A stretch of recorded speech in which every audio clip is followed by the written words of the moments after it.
Assalamualaikum warahmatullahi wabarakatuh. Good morning, students. How are you today? I hope all of you fine. Okay.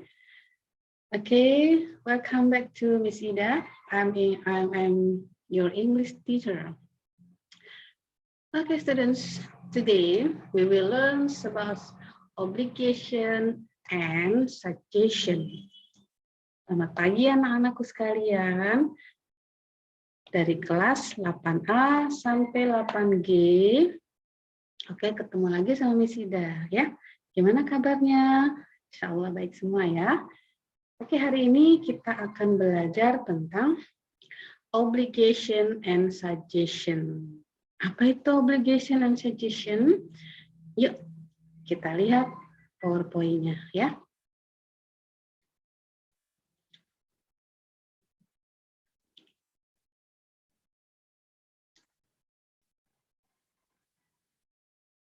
Oke, anak-anakku sekalian. Nah, ini ya, sudah Miss tampilkan PowerPoint-nya. Hari ini, today we will learn about giving suggestion and obligation. Hari ini kita belajar tentang memberi saran dan keharusan ya dalam bahasa Inggris. Oke. Pekan lalu sudah Miss sampaikan materi berupa catatan yang harus kalian catat. Hari ini Miss akan menjelaskan semua bagaimana sih dalam bahasa Inggrisnya memberi saran dan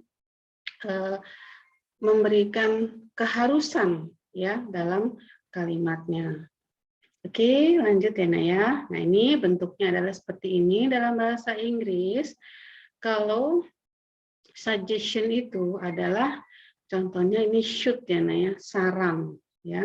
Tapi kalau obligation ini adalah keharusan, must dan have to. Must artinya harus, have to artinya harus. Kalau should artinya mestinya, sebaiknya, seperti itu ya Naya. Oke. Nah, ini ada Miss tampilkan sedikit video contoh-contoh dari kalimat yang menyatakan tentang obligation and suggestion ya. Sebelumnya Miss tampilkan seperti ini ya. Kita lihat sama-sama.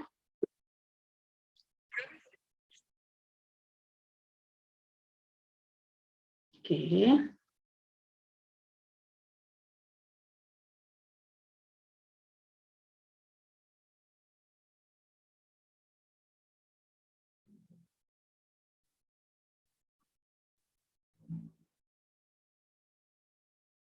Oke, perhatikan ya.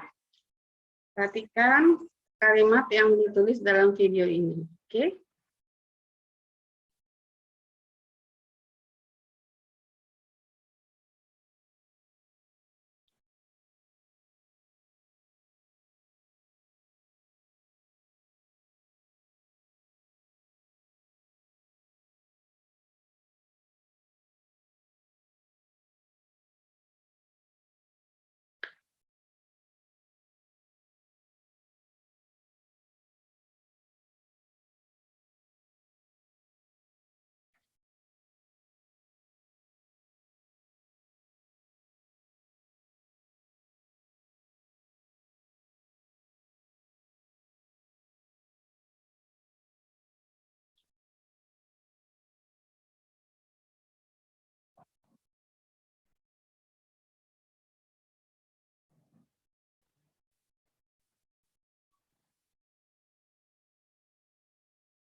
Nah, perhatikan ya, Nak ya. Contoh kalimatnya, we must speak quietly.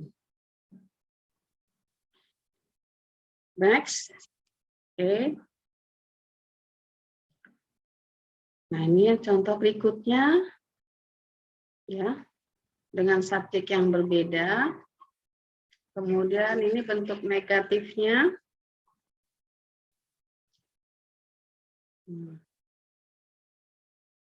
Kemudian juga dengan berbagai subjek yang berbeda dengan menggunakan mustn't atau bentuk negatif dari must.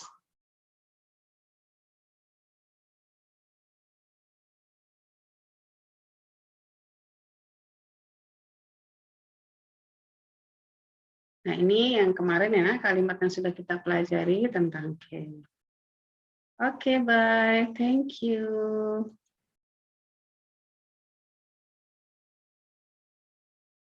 Oke, students. Tadi sudah Miss contohkan ya, kalimat-kalimat atau ungkapan yang menggunakan obligation atau keharusan, ya seperti itu. Tadi ya, kunjungan dari seorang anak ke sebuah museum yang memberikan pengarahan kepada kucingnya supaya jangan menyentuh apapun, kita harus seperti apa dalam museum, nah seperti itu ya, dalam percakapan sehari-hari. Oke, sekarang Miss share lagi tentang obligation yang lebih ini ya, yang lebih lengkap. Perhatikan di sini. Oke, kelihatan ya, Nak ya. Nah, di sini bedanya suggestion dan obligation. Kalau suggestion, coba perhatikan, itu memberikan saran dalam bahasa Inggris. Nah, ini kita menggunakan kata should. Ya, kalau itu mestinya artinya. Terus menggunakan kata should not. Tidak seharusnya atau tidak semestinya kalau bentuknya negatif. Gitu ya, Nak ya. Sementara yang kedua, kalau kita mau menyatakan obligation yang artinya kewajiban atau keharusan, itu kata yang digunakan adalah must, ya. Tulisannya M-U-S-T atau M-U-S-T, dibacanya must, bukan must ya, ya. Harus, artinya tuh harus, wajib. Nah, kalau bentuk negatifnya hanya ditambahkan kata not atau must not. Oke?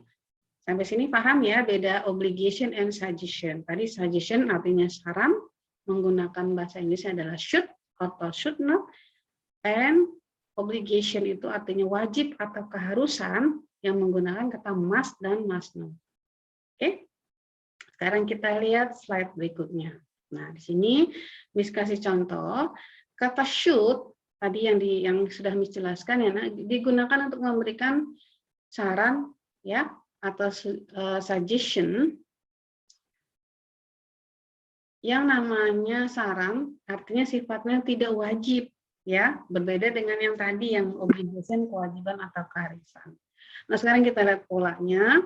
Pola kalimatnya adalah S di sini artinya subjek ya, Nak. Subjek itu bisa orang, bisa nama orang ya, bisa juga hewan seperti itu. Misalnya Anto, Dewi, ya, terus kemudian Raka, gitu ya, atau misalnya Aji, Nova, seperti itu ya. Kemudian jangan lupa menggunakan tadi model should, ya. Kalau kita tadi mau membuat suggestion-nya atau kalimat yang mengandung suggestion atau saran ya. Kemudian selanjutnya adalah verb one. Verb ini artinya kata kerja ya, Nak. Kata kerja pertama misalnya kata kerjanya read membaca, write menulis, kemudian run lari, kemudian eat makan, drink minum, seperti itu kata kerja, Nak ya, tanpa akhiran apapun pakai atau menggunakan kata kerja dasar. Atau dengan cara yang kedua ya, bentuknya yaitu diawali dengan subjek seperti tadi yang dijelaskan, kemudian menggunakan pola should tapi ditambah dengan be. Kalau dia diikuti oleh adjektif.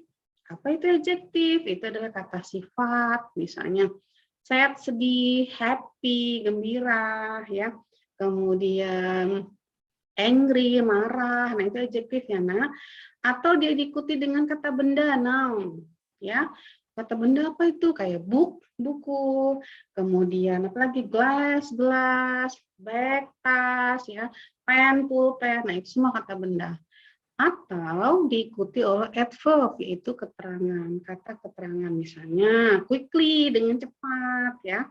Kemudian lagi ya, slowly, dengan lambatnya, seperti itu. Nah itu ya, Nak, contoh atau pola kalimat kalau kita mau menggunakan atau menulis suggestion dalam bahasa Inggris yang menggunakan kata should Seperti itu ya. Nanti Miss akan jelaskan contoh-contoh kalimat yang menggunakan kata should. Sekarang kita perhatikan dulu polanya, oke? Berikutnya adalah, nah ini contohnya yang tadi Miss bilang. Ini kita look at this sentence. There are 5 sentence, ada 6 kalimat yang menyatakan suggestion atau saran dalam bahasa Inggris. Kita perhatikan ya, coba. Susie should drink medicine to get well soon. Nah, sini Susi posisinya sebagai subjek ya, yang tadi Miss jelaskan. Nah, ini sebagai subjek ya. Kemudian should. Nah, ini pola should-nya yang mana? Yang tadi should ya. Kemudian drink. Nah, drink yang mana? Yang tadi verb one, kata kerja pertama ya. Medicine, obat. Jadi di sini keterangan ya, Nah ya. Yang artinya Susi sebaiknya, should itu sebaiknya, mestinya, drink minum, medicine obat, to get well soon, supaya cepat sembuh. Gitu ya. Jadi ada unsur subjeknya Susi, ada kata modalnya should yang menyatakan suggestion saran, kemudian ada kata kerja drink minum ini ya. Itu contoh yang pertama. Oke, sekarang look at the sentence number 2. Sekarang kita lihat kalimat yang nomor 2. You should be calm in the classroom. Mana subjeknya? Ya ini you. Should kata model yang kita gunakan untuk suggestion. Kemudian be calm. Be calm menggunakan be. Mana yang menggunakan be tadi ya? Berarti calm ini artinya adjektif ya, Nak. Nah, ini yang menggunakan be, adjektifnya calm. Maksudnya apa? Oh, sebaiknya kamu tenang ya in the classroom, di dalam kelas ya. Sebaiknya kamu tenang dalam kelas. Jadi tidak menggunakan kata kerja seperti drink tadi karena ada tambahan be setelah kata should. Seperti itu nah ya. Ini calm ini artinya tenang, yaitu kata adjektif ya, bukan verb seperti drink. Nah, ini cara yang kedua ya, Nak ya. Now look at the sentence number 3. Okay. Irman should not eat sweet and hot food. Ya, di sini subjeknya adalah Irman, kemudian kata should-nya didampingi dengan kata not yang artinya tidak ya, berarti ini bentuk negatif ya. Eat. Ada yang tahu arti eat? Iya, eat artinya makan, kata kerja ya, Nak ya. Oke, Irman should not eat. Irman sebaiknya tidak makan. Apa? Sweet and hot food. Makanan yang manis dan yang pedas. Oh, mungkin dia punya penyakit lambung misalnya ya. Berarti saran dari dokternya, Irman should not eat sweet and hot food. Irman sebaiknya tidak makan makanan yang manis dan pedas misalnya atau panas. Ya, jadi ini bentuknya negatif ya, Nak ya. Kata should ditambah dengan not seperti itu. Oke. Berikutnya adalah kalimat yang keempat. You should bring your dictionary. Nah, ini anjuran nih, ya. Subjeknya you, kemudian modelnya should, kemudian kata kerjanya bring. Bring artinya membawa, ya.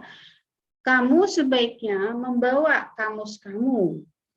English is the third lesson, ya. Jadi belajar bahasa Inggris itu jam pelajaran ketiga. I should not leave her alone. Saya mestinya tidak meninggalkan dia sendiri. Nah, ini contohnya ya. Saya subjek, should not, ini sebaiknya tidak, ya. Leave, meninggalkan dia sendiri. Seperti itu, nah ya. Next, number 5. Number 5. Nah, ini bentuk dari interrogatif atau kalimat tanya. Ya, bedanya apa dengan kalimat yang tadi yang positif dan negatif? Bedanya tadi should ini ya ada di awal bentuknya atau tempatnya, baru kemudian subjeknya.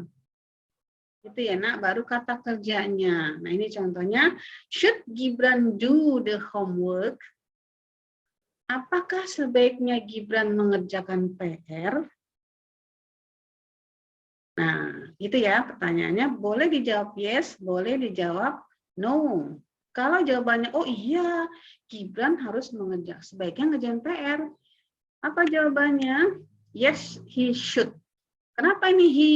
He adalah kata ganti Gibran. Dia laki-laki satu orang ya, jadi he.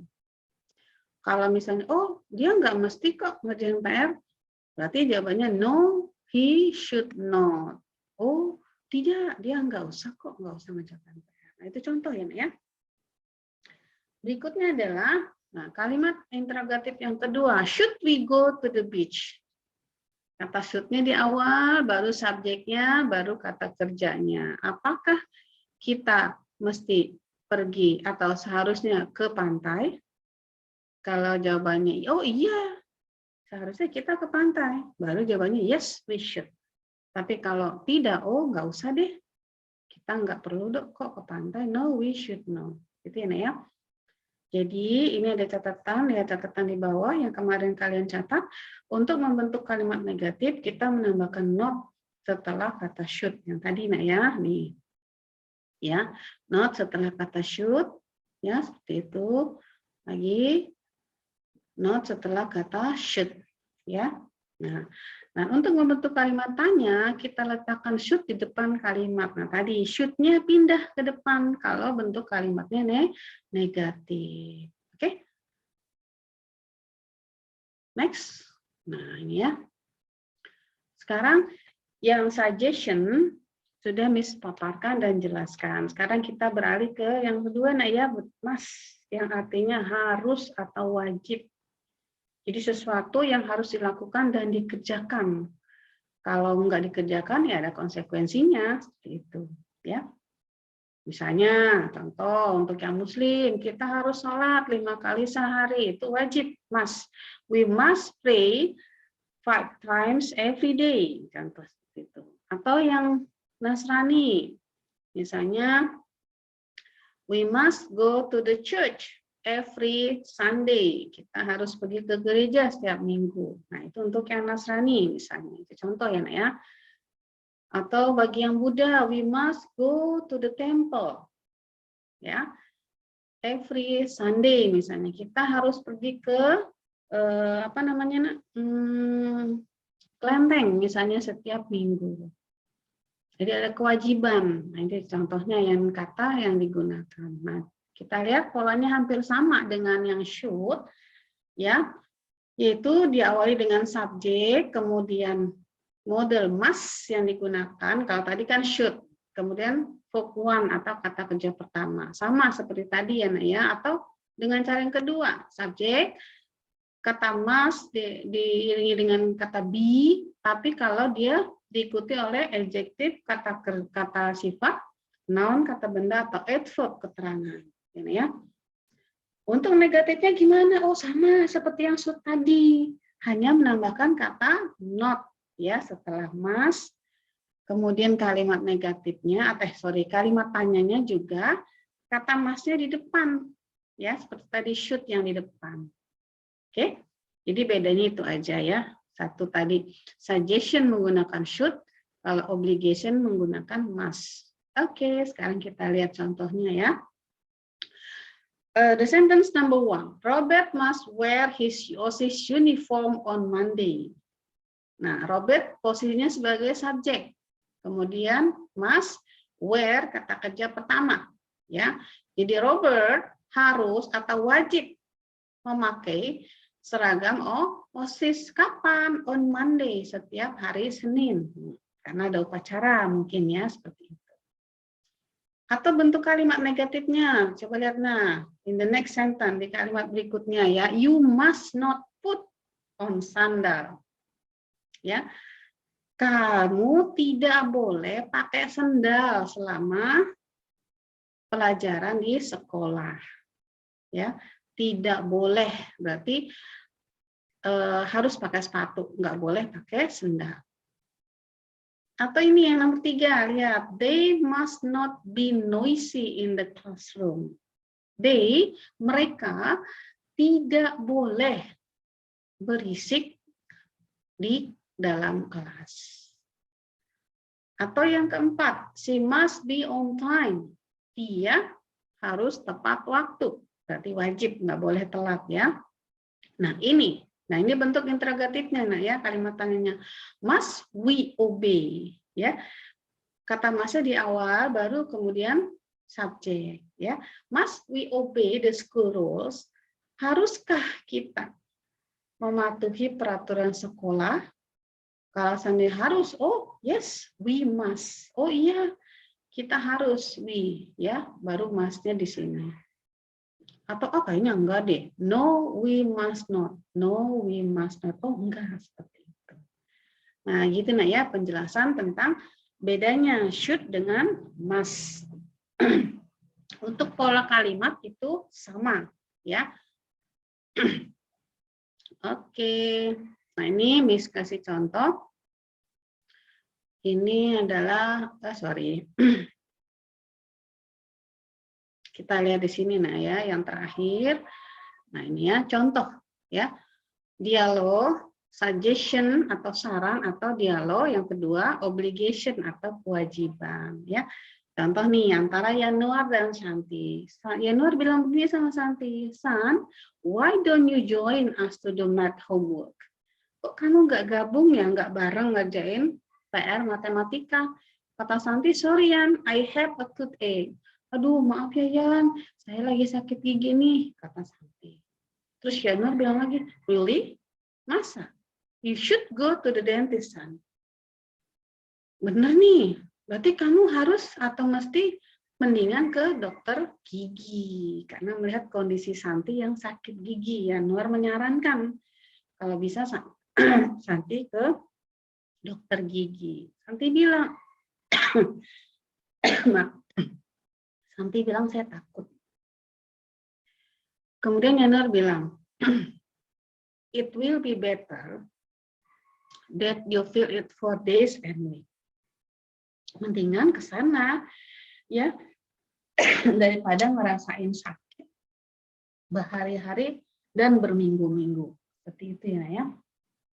Lalu Santi bilang, oke deh saya coba, I hope it won't hurt a lot. Thanks Yan. Mudah-mudahan sih nggak sakit. Makasih ya Yan. Oke. Kembali kata Yanuar, I hope you will get better soon. Mudah-mudahan cepat sembuh ya. Nah ini ya contoh saran kalimat yang ini ya. Nah, you should go to the dentist ya. Nah ini ya contohnya. Kemudian yang obligation atau keharusan. Jadi kita lihat percakapan Dewa dan Dewi. Dewa mengatakan seperti, ini hari Senin ya? Sorry, is it Monday? Apakah ini Senin? Oh iya betul. Why? Kenapa? Kata Dewi. Oops, I forgot to put on my caps. Waduh, saya lupa nih bawa topi. Kata Dewi, what? Apa? Do you forget that today we will have a flag ceremony? Kamu lupa ya kalau kita hari ini upacara bendera? You must put on your cap, Dewa. Coba deh ambil deh topinya Dewa. Otherwise, you will get punishment. Kalau enggak nanti dihukum loh. Ya, kata Dewa. Ya, saya kira. I think today is this day. Kirain saya ini hari Selasa. I know that. What should I do? Duh, saya harus ngapain ya? Terus Dewi bilang, well, you have 13 minutes to go. You have 30 minutes to go home and take your car back. Why? Right away. Oke, kamu punya waktu 30 menit untuk pulang dan ambil topi kamu. Kata Dewa, oke, that's good idea. Ide bagus. I'll be back soon. Thanks, Wi. Iya, oke, saya akan balik. Oke, makasih, Wi. Don't mention it. Oke, sama-sama. Berarti yang mana, nak? Ungkapan dari obligation, ya, you must. Nah, ini ya. You must put on your cap, Dewa. Nah, ini ya contoh dari kalimat keharusan. Nah, seperti itu namanya contoh bagaimana dalam bahasa Inggris kita menggunakan kata suggestion dan obligation. Oke, sampai di sini dulu. Nanti Miss akan berikan tugas ya di GCR ya. Nanti lewat video yang nanti Miss tayangkan, kalian harus bisa membedakan mana yang bentuknya positif, mana yang negatif. Kalau yang positif yang tadi Miss katakan tidak menggunakan not, dan yang negatif menggunakan not. Oke, nanti Miss kasih formatnya, kalian tinggal masukkan kalimat yang ada di video itu yang menggunakan suggestion atau obligation yang positif dan yang negatif. Oke, see you later. Thank you for your attention. Assalamualaikum warahmatullahi wabarakatuh. Bye-bye.